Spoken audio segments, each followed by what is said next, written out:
नमस्कार, मी डॉक्टर चंद्रशेखर हणिंगळे। आज आपण एका मानसिक आजाराबद्दल चर्चा करणार आहोत, तो म्हणजे सोमॅटिक सिम्पटम डिसऑर्डर।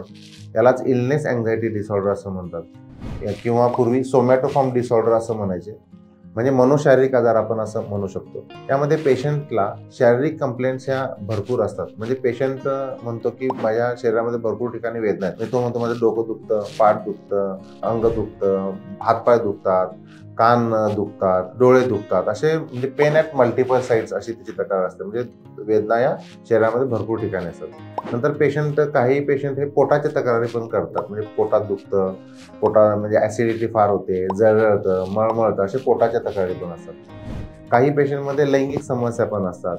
काही स्त्रियांमध्ये या पाळीबद्दल म्हणजे मेन्स्ट्रुअल रिलेटेड काही कंप्लेंट्स असतात। सुडो न्यूरोलॉजिकल सिम्पटम्स म्हणजे पेशंटमध्ये काही ब्रेन रिलेटेड सिम्पटम्स असल्यासारखं वाटतात। म्हणजे कसं पेशंट म्हणतो की डोळ्यासमोर अंधारी येते, डोकं दुखतं, चक्कर येते, हातपाय सुंद होतात, हातपायच्या संवेदना कमी झालेल्या आहेत, मुंग्या येतात, म्हणजे असे काही सेन्सरी सिम्पटम्स किंवा न्यूरोलॉजिकल सिम्पटम्स आपण म्हणू शकतो। तर अशी पेशंट हे लक्षणे सांगतात।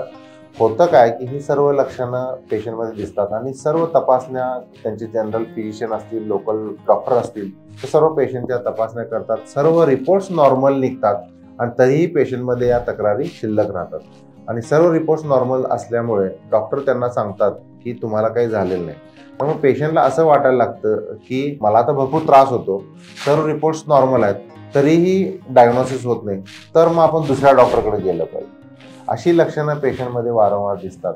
तर यालाच सोमॅटिक सिम्पटम डिसऑर्डर किंवा इलनेस अँक्झायटी डिसऑर्डर असं म्हणतात। काही पेशंटमध्ये मला कोणता तरी आजार झाला असं वाटायला लागतं, म्हणजे मला HIV झालेला आहे, मला TB झालेला आहे, मला कॅन्सर झाला असं वाटायला लागतं। त्यामुळे पेशंट वेगवेगळ्या तपासण्या करत राहतो।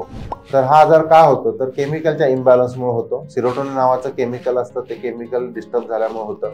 स्ट्रेसफुल जे सिच्युएशन्स आहेत, घरामध्ये भांडण, वाद, ॲक्सिडेंट, ट्रॉमा, निगेटिव्ह गोष्टी घडतात, त्याच्यामुळे होऊ शकतं। अनुवंशिकता हा पण एक कारण असू शकतं आणि कधी कधी काहीही कारण नाही हा आजार होऊ शकतो।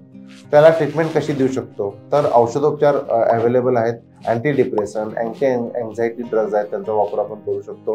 काउन्सिलिंग आहे, REBT म्हणजे rational emotive behaviour therapy, cognitive behaviour therapy, वेगवेगळ्या टेक्निक्स आहेत काउन्सिलिंगच्या, त्याचा वापर करू शकतो। हिप्नोथेरपी म्हणजे स्वसंमोहन, योगा, प्राणायाम, मेडिटेशन, रिलॅक्सेशन टेक्निक्सचा वापर करून आपण याच्यातून बाहेर पडू शकतो। नवीन मॉडॅलिटी जी अवेलेबल आहे त्याला RTMS असं म्हणतात, रिपिटेटिव्ह ट्रान्सक्रॅनियल मॅग्नेटिक स्टिम्युलेशन।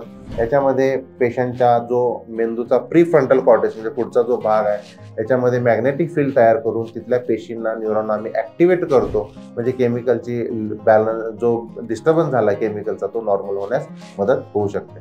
तर या सर्व ट्रीटमेंट ऑप्शन्सना आपण हे सोमॅटोफॉर्म डिसऑर्डरचा इलाज करू शकतो। तर पुन्हा एकदा आपण भेटूया नवीन आजाराच्या माहितीसाठी। तोपर्यंत नमस्कार।